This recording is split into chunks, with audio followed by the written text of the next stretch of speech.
In today's video, I'm going to teach you how to remove pimples from face in Affinity Photo. By the end, you'll know a quick, natural-looking way to clean up a portrait without making the skin look blurred or plastic. Start by opening Affinity Photo and loading the image you want to retouch. Zoom in until the blemishes are clearly visible. Around 100 to 200% is a comfortable range so you can be precise while still seeing skin texture. Clarity here helps you make better choices and avoid overworking the image. Next, choose the healing brush tool from the toolbar on the left. The healing brush blends the texture you paint with the surrounding tone and lighting, making it perfect for small pimples and spots.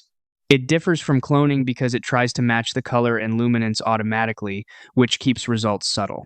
Before painting, set a good source point.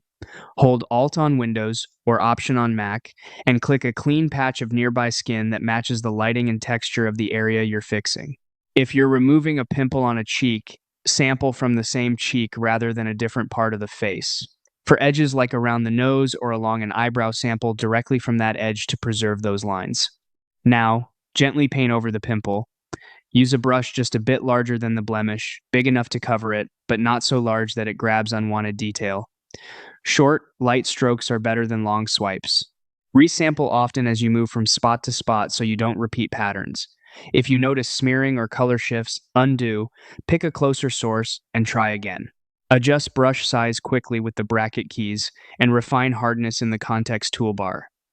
A slightly softer edge blends larger areas. A firmer edge keeps tiny fixes crisp.